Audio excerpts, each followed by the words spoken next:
Саламатсыздар ма, студенттер? Қызылорда облысы Жаңғырған ауданы Жаңғырған аграрлық техникалық колледжінің тарих және география пәнінің мұғалімі мен Құлбаева Айгүл Тұрлыбекқызы. Бүгінгі география пәні бойынша сабақтың тақырыбы ғаламдық экологиялық мәселелер.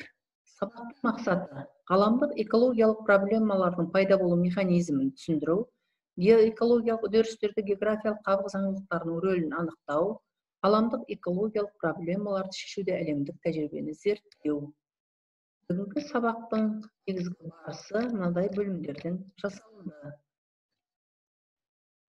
Үйге берілген тапсырманы пысықтау үшін сіздерге мындай тізбе тірек жіберілген. Жіберілген сызба тіректерді тексеріп, қорытындылап, жіберген студенттердің бағасы қойылды. Бүгінгі жаңа сабақтың тақырыбын табу үшін сіздерге миға шабуыл ретінде мынадай ребус дайындалды. Осы ребусты шешсеңіздер, бүгінгі жаңа сабақтың тақырыбы шығады. Жаңа сабақтың тақырыбы ғаламдық экологиялық мәселелер. Қазіргі заманғы экологиялық мәселелер негізінен адамның экономикалық, әскери, мәдени және тағы басқа әрекеттерімен байланысты туындайды. Олар ауқымына байланысты ғаламдық, аймақтық, жергілікті болып келеді. Адамзат болашағы үшін ғаламдық мәселелерді шешуге бағытталған қадамдар аса маңызды болып табылады.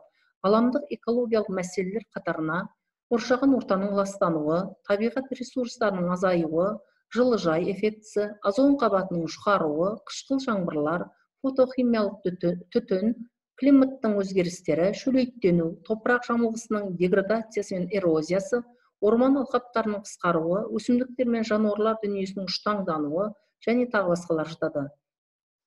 Ғаламдық экологиялық мәселелер түрліше сипатта болады. Олардың аса маңыздыларына табиғи ортаның ластануы және жай күйінің нашарлауы жатады.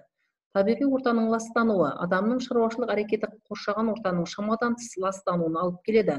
Атмосфера мен гидросфераның өнеркәсіп пен ауыл шаруашылық қалдықтарымен, ал дүниежүзілік мұхиттың мұнаймен ластануы, топырақ қабатында ауыр металдар мен улы заттардың шоғырлануы, тұрмыстық қалдықтар көлемінің артуы ақыр соңында адамның денсаулығына қауіп төндіреді.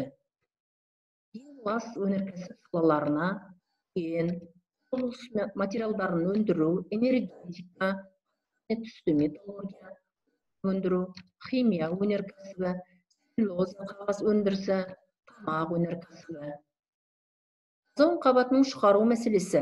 Озон қабатының жер ғаламшарының ғарыштан келетін ультракүлгін сәулелердің қорғайтынын білеміз. 1984 жылы британдық ғалымдар Халлей Бей станциясында соңғы 10 жыл ішінде атмосфера құрамындағы озонның 40%-ға азайғанын анықтады.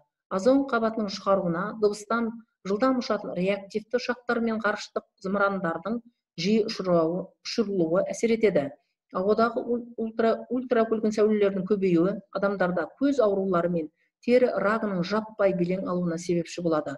Озон қабатының шығаруы жер шарындағы тіршілік дүниесіне, адамзат өркениетіне зор қауіп төндіреді. Орман аумағының қысқаруы.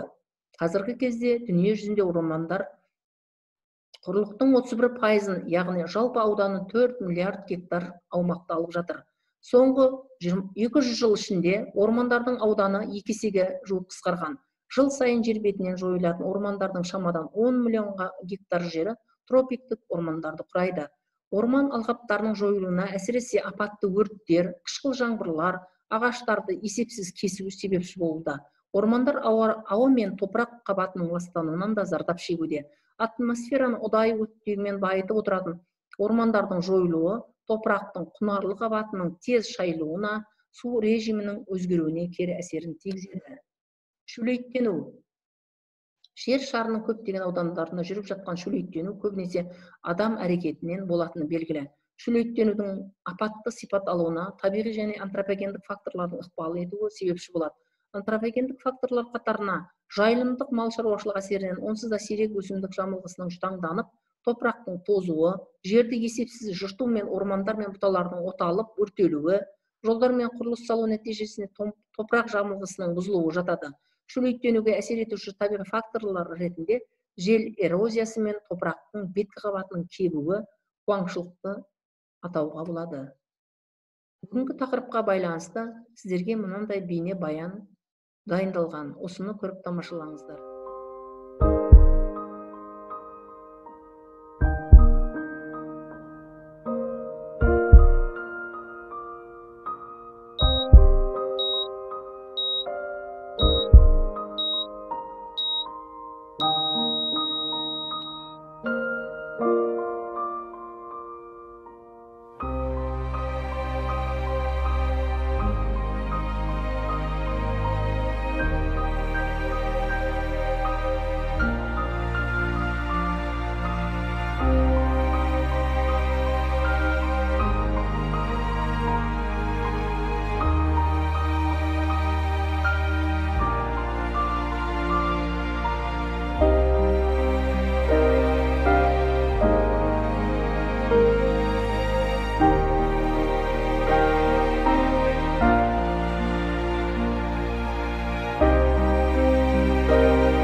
Бүгінгі тақырыпты пысықтау үшін сіздерге мынадай тест дайындалды.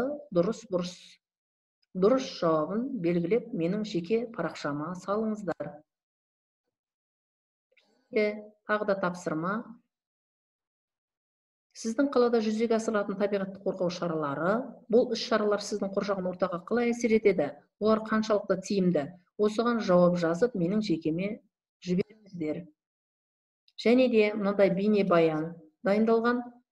Мына сілтемеге кіріп, мына аяқталмаған сөйлемдер тұр. Осыны аяқтап, өз ойларыңызды толық жазып, менің жекеме жіберіңіздер. Үйге тапсырма. 21-ші параграф ғаламдық экологиялық мәселелер.